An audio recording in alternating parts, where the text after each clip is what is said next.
Muchas gracias, señor presidente. Con el permiso de la mesa, compañeras y compañeros legisladores, sin lugar a dudas, México aspira a construir una nación en la que impere el Estado de Derecho, su aplicación y todos sus efectos. Hombres y mujeres, sin importar edad, origen, ocupación o religión, podamos convivir de manera pacífica. Un Estado que proteja eficazmente los derechos humanos y promueva un desarrollo económico sustentable. Sin embargo, de manera alarmante, debemos reconocer que en los últimos años esta aspiración ha sido abruptamente interrumpida por una falta de visión de Estado.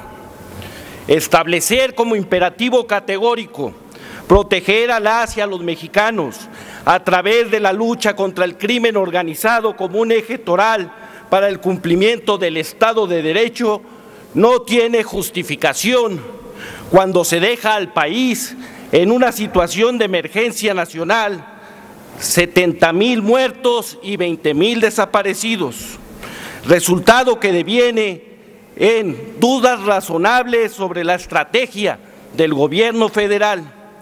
Deudas que la ciudadanía y la historia juzgarán por encima de mosaicos melanómanos. Máxime, cuando esta estrategia solo ha buscado combatir un fragmento del crimen organizado, dejando de lado varios sectores que laceran desmedidamente y cada vez con mayor obstinación al pueblo de México. Tratan de justificar la estrategia contra el crimen organizado como un imperativo categórico. Señoras y señores, es una falacia. El titular del Ejecutivo Federal pretende asaltar nuestra inteligencia con su mensaje de sexto informe de gobierno. Un imperativo categórico debe estar relacionado con un fin ético, como la felicidad, traducida en un mayor bienestar para la mayoría, pero de ninguna manera se puede considerar esta absurda lucha como un fin en sí mismo.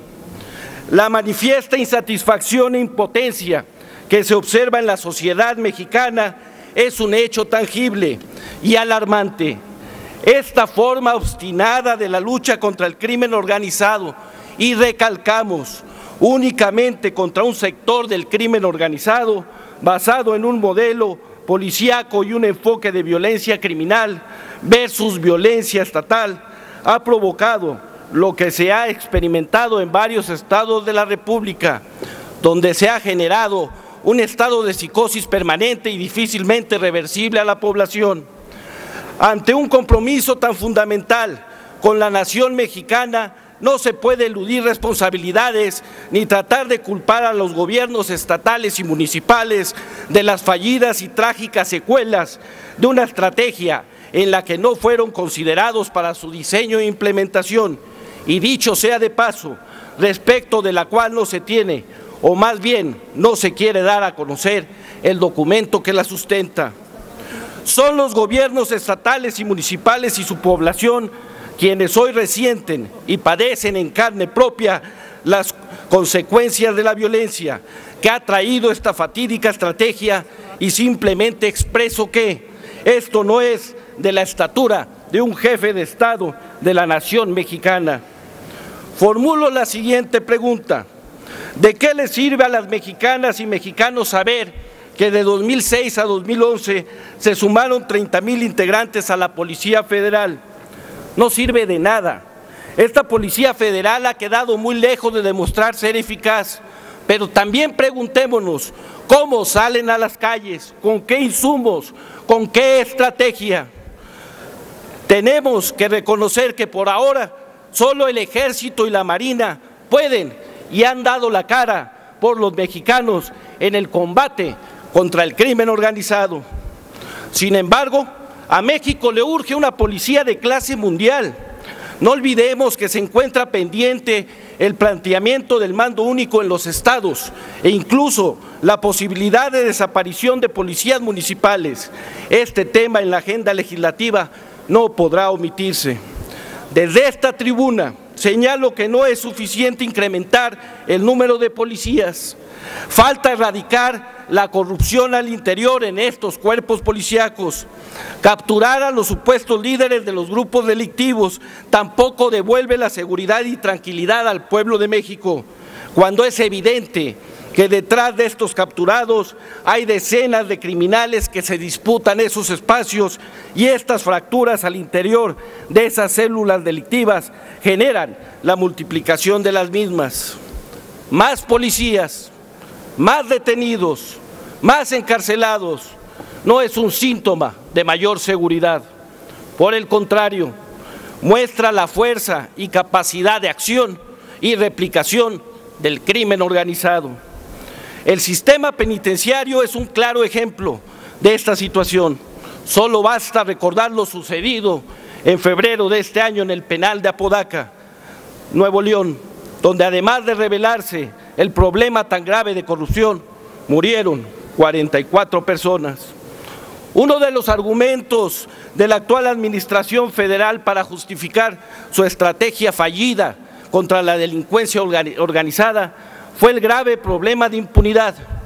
Sin embargo, reportes de organismos internacionales de protección a los derechos humanos señalan que las serias deficiencias en el sistema judicial, en los mecanismos de supervisión y en los casos de violaciones a derechos humanos, la impunidad ha sido la norma.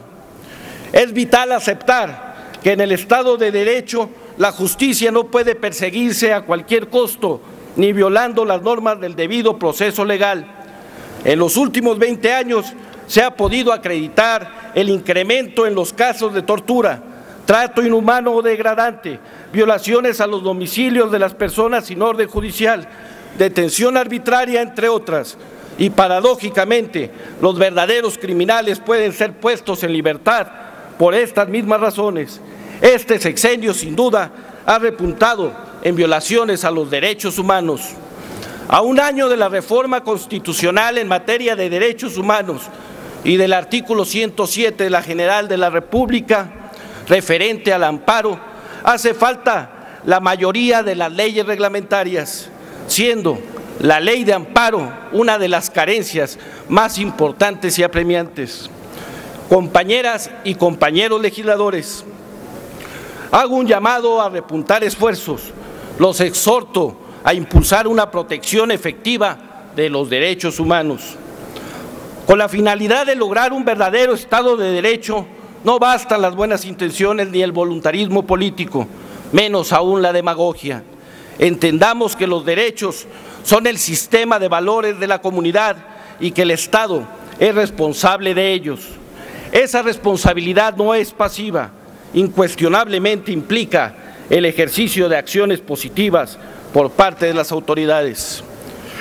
Sin duda, la impunidad y la falta de certeza jurídica ha llevado a una desconfianza generalizada.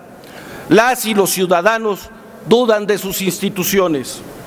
Resulta más fácil confiar en lo que se publica en las redes sociales o en el rumor de los vecinos a lo que la propia autoridad pueda afirmar o desmentir.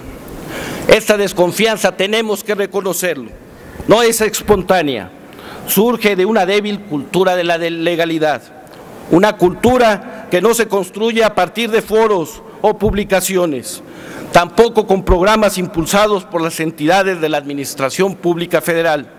Requiere más que un simple esfuerzo burocrático o con cifras para engrosar un informe de gobierno. Una verdadera cultura de la legalidad surge de la internalización del gobernante y gobernados por el respeto a la ley. En este proceso, la sociedad mexicana debe regirse bajo un orden de libertad y participación activa y no mediante la imposición, por más que las normas se presenten como indispensables o legales. La imposición difícilmente tendrá valor alguno si las normas no son legítimas. Solo con normas legítimas alcanzaremos la verdadera cultura de la legalidad y el respeto irrestricto a la misma. Es evidente que las mexicanas y los mexicanos convergen en un reclamo, que en cada rincón del país se garantice su seguridad. No más violencia, no más sangre.